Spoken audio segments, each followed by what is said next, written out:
Hi, I'm Michał. I'm a veterinarian, and today I'd like to tell you about the rules I follow when performing ultrasound exams in winter. First, I'll tell you how I take care of the ultrasound machine in winter. Most importantly, I always try to take the device with me, either into the car cabin or inside the house for the night. If I don't take the ultrasound itself home, always remember to take the batteries.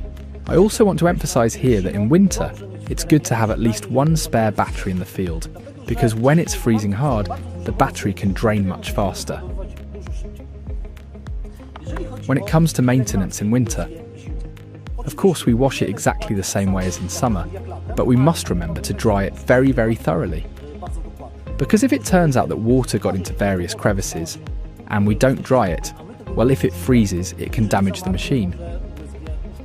It's very important that after washing it, you also dry it thoroughly, because if water crystals are left and they freeze, it can damage the rubber that protects the probe. An element that few people think about, but it's worth remembering, is the strap. If it's wet or we're cleaning it, never leave it in the car overnight, because if it freezes, it will be very unpleasant for us. To be honest, I've always tried to take care of my machines, and in my 16-year career, I've never had a problem with them in winter, or in summer for that matter. Now I'll tell you about the general rules I follow at work in winter. First of all, clothing. Obviously in winter we want to stay warm, so we need to wear several layers. But on the hand I use for the exam, in my case the left hand, I try not to have too many layers. Usually it's just thermal underwear and some kind of thin sweatshirt.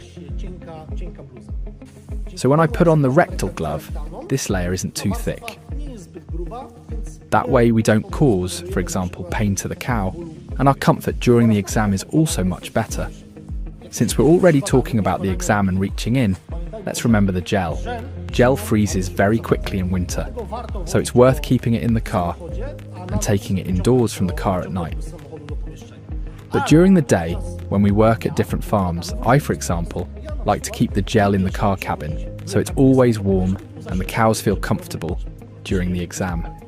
It often happens on farms that we have to move from building to building, or go, for example, under a shed, and if it's minus 10 to 20 degrees out, the manure that's on the probe can freeze quickly. So let's remember that between cows, always try to wipe off that manure, because if we have a frozen layer, we could simply hurt the cow. An indispensable item for every field veterinarian is protective boots. However, in winter, they pose a specific danger.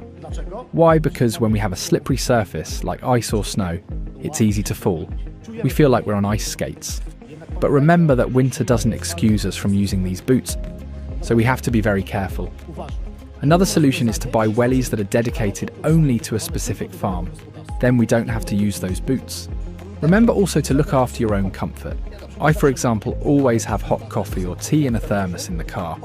And for my right hand, if there's a heavy frost, I put on a regular glove, which warms my hand, and I put a latex glove over it. I already mentioned the gel, but remember also that if you have ultrasound cleaning fluids, it's worth keeping them in the car cabin because they often freeze. And never forget your long johns. Good luck with your exams.